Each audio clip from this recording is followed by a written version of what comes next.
예수와 나대기 329번째 뱀같이 지혜롭고 비둘기같이 순결하라. 마태복음 10장 16절. 보라, 내가 너희를 보냄이 양을 이리 가운데 보냄과 같도다. 그러므로 너희는 뱀같이 지혜롭고 비둘기같이 순결하라. 양 같은 순진한 사람이 교활한 이리 가운데 가면 살아남을 수 있을까요? 세상을 지배하려는 사람들은 강하고 교활하여 순진한 사람들을 이용하고 버립니다. 우리가 세상을 살다 보면 악한 사람들에게 어려움을 당할 수 있습니다. 예수님은 우리에게 뱀같이 지혜롭고 비둘기같이 순결하라고 합니다. 우리가 지혜롭고 순결해지려면 세상을 다스리시는 하나님을 믿어야 합니다. 지혜의 근본은 하나님을 경외하는 것이며 그것은 말씀에 순종하는 것입니다. 순결의 근본은 거룩하신 하나님이 나와 함께 하심을 믿는 것입니다. 우리는 하나님의 자녀로 예수님을 따르며 살아갑니다. 예수님을 따르는 것은 능력이 필요한 것이 아니라 순종이 필요합니다. 예수님을 닮아가는 것은 예수님과 항상 함께하는 것입니다. 그런데 우리가 세상에서 성공하고 싶은 것이 문제입니다. 진리의 기쁨을 떠나 세상 즐거움을 찾는 것이 문제입니다. 우리가 예수님을 따르지 않으면 세상 사람들처럼 살 수밖에 없습니다. 우리가 예수님과 함께하지 않으면 죄를 지을 수밖에 없습니다. 예수님은 지혜와 능력이 없어 하나님 아버지께 순종한 것이 아닙니다. 하나님의 크신 지혜와 사랑을 믿고 자신을 부인하신 것입니다. 하나님 아버지께서는 예수님을 자신의 지혜와 능력으로 높이셨습니다. 예수님을 만물의 주로 삼으셨습니다. 우리가 예수님과 동행하면 하나님의 지혜와 능력이 따릅니다. 하나님께서는 우리에게 예수님으로 충만하게 하여 뱀과 이리를 다스리게 하십니다. 사람은 기본적으로 이성과 그리고 감성 그리고 정서적인 면 그런 것들을 가지고 태어납니다. 그런데 무엇이 정말 옳은지 이것을 알기 위해서는 끊임없이 배워야 하는 것이죠. 교회에 와서 예수님을 배워가는 것도 처음부터 단계별로 예수님을 배워가야 돼요. 어디까지 배워야 되냐면은 예수님의 충만한 장성한 분량까지 우리는 배워나가야 합니다. 그런데 우리가 스스로 이 글을 갖다가 통해서 성경에 있는 글을 갖다가 통해서만 배울 수 없기 때문에 어떤 사람에게 그 지식을 전수받게 되죠. 그런데 이 전수받는 지식이 그 사람이 온전하면은 그 지식을 좀 더 잘 해석해서 우리에게 전달할 수가 있는데 그 사람이 온전하지 못하면은 우리는 잘못된 것을 똑같은 글을 보면서 잘못된 것을 갖다가 이해를 그렇게 할 수가 있어요. 다른 말로 무엇이냐면 내가 이단에 속해 있는데 지금 교회에 다니는 것이 이단인데도 불구하고 잘못된 인간을 바르게 하지 못하는 그러한 곳에서 내가 신앙생활을 함에도 불구하고 그게 옳다고 하나님을 믿고 예수님을 따른다고 생각하면서 살아갈 수가 있는 거죠. 우리가 그런데 이게 가장 문제인 것이죠. 어떤 사람이 옳은지 내가 어떻게 아느냐 문제인 거예요. 그래서 하나님께 기도하라는 거예요.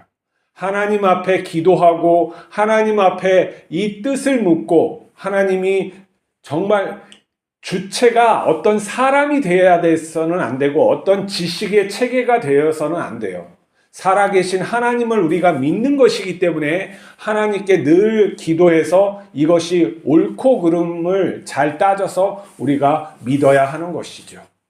내가 신앙생활 열심히 하고 있는데 알고 보니까 다른 사람을 해하고 있는 그런 신앙생활에 동참하고 있을 수가 있어요. 사람들을 지금 죽이는 그러한 일을 하는데 하나님의 영광을 위해서 살고 있다고 그런 지도자 밑에서 우리가 신앙생활을 할 수도 있는 거예요. 그러면은 어떻게 되겠습니까? 잘못 예수님을 믿는 것이죠. 정확히 말하면 예수님을 믿지 않으면서 믿는다고 착각을 하면서 살아갈 수가 있는 거예요. 그렇기 때문에 항상 우리의 중심에는 살아계신 하나님이 내 중심에 있어야 되고, 그것은 우리가 구체적으로 예수 그리스도가 내 중심에 있어야 돼요. 그분의 말씀을 알아듣기 위해서 그분의 살아계심을 의탁하면서 그 말씀을 정확히 이해하게 해달라고 끊임없이 기도하면서 말씀을 보고 설교를 들어야 돼요. 그리고 하나님의 말씀이 그런 설교자들이나 다른 사람들과 대치되는 문제가 있다 그러면 하나님께 구해서 이걸 갖다 분별할 수 있도록 우리가 하나님께 요청을 해야 돼요. 그렇지 아니하면은 그 사람들의 전하는 것이 분별 없이 내가 하면은 죄악 속에서 살아감에도 불구하고 그것을 모르는 아주 미련한 인간이 되는 거예요. 그런데 하나님께서 우리에게 주시고자 하는 그러한 영원한 삶은 예수 그리스도의 그런 삶이에요. 예수 그리스도가 지혜가 충만했기 때문에 우리도 지혜가 충만해야 돼요. 지혜라는 건 무엇입니까? 옳고 그름뿐만 알 뿐만 아니라 진리를 알 뿐만 아니라 내가 그 상황에서 어떻게 올바로 행하고 효율적으로 행하고 또한 이런 효과적인 것을 나올 수 있게 진리를 드러날 수 있게 내가 행위하는 그러한 것들이 지혜란 말이죠. 그래서 지혜롭게 행해야 돼요. 여기에서 비유로 뱀같이 지혜롭다 하는 것을 했는데 머리를 쓰라는 거예요. 의로운 일을 하기 위해서도 머리를 써야지 그걸 갖다 막 그냥 믿음으로 한다고 치고 이렇게 하면 안 된다는 거예요. 그 지혜는 어디서 나오느냐? 하나님으로부터 나오는 거예요. 이 우주 만물을 갖다가 창조하셨잖아요. 하나님께서 이 우주 만물을 작은 것에서부터 이렇게 말씀으로 창조를 하셨어요. 그러면 그분에게 지혜의 근본이 있는 거죠. 지혜의 근본은 또 하나님을 경외하는 거예요. 하나님을 경외한다는 건 뭐냐면 하나님을 두렵고 떨리는 마음으로 섬기는 거예요. 그래서 죄를 짓지 않고 하나님 안에서 살아가는 것을 말하는 거예요. 그리고 우리가 순결해지기 위해서는 그 하나님이 거룩하시고 크시고 죄에 대해서 반드시 그 대가를 치르게 하신다는 것을 잊지 말아야 된다는 거예요. 그리고 그 거룩하신 하나님 안에서 우리가 살아간다는 것을 믿고 할 때 우리가 이 죄로부터 지켜질 수 있는 거예요. 그걸 갖다 비둘기처럼 이렇게 비유를 하는 것이죠. 그렇다고 까마귀가 그러면은 잘못됐느냐? 아니죠. 그런 것은 아니에요. 까마귀도 지혜의 동물이죠. 심지어 그 까마귀는 부모가 늙어서 못 먹을 때 먹이를 물어다 주는 아주 효성이 있는 그런, 이건 비유적인 거예요. 그 비유가 가리키는 게 도대체 무엇인가 하는 거예요. 세상은 악하다는 거예요. 하나님 말씀을 전하는 사람들까지도 그런 잘못된 것에 빠지면 악하게 전할 수가 있어요. 옛날에 중세시대에 교회가 얼마나 악한 짓을 했어요. 마녀 사냥을 하고 예수님의 은혜를 돈 주고 팔고, 그런 게 지금 세대는 없을 것 같습니까? 잘 깨우쳐야 돼요. 어디를 따라가고 있는지, 내가 예수 그리스도를 따라가고 있는지, 사람 지도자의 말을 따라가고 있는 것인지, 내 욕망을 건드려주고 내 욕망의 어떤 불을 갖다가 채워준다는 거, 명분을 세워서 그들의 마음에 내가 휘둘리고 있는 것인지 잘해야 돼요. 내가 예수님을 따르지 않으면 궁극적으로 하나님 나라에 들어갈 수도 없고 영원한 삶에 참여할 수도 없다는 근본적인 문제가 있는 것이죠. 그래서 내가 따르는 것이 사람을 따르고 있는지 아니면 보이는 교회를 따르고 있는 것인지, 진정 내 마음속에 주인으로 섬기고 있는 예수 그리스도를 따르고 있는지, 그분이 나에게 사인을 해주시는지, 내가 윙크를 날리면 그분은 웃으시는지 내가 잘 면밀히 잘 따져보고 살아야 되는 거예요. 우리가 그냥 죽은 신을 믿는 그런 태도로 하나님 앞에 가면은 하나님이 기뻐하시지를 않아요.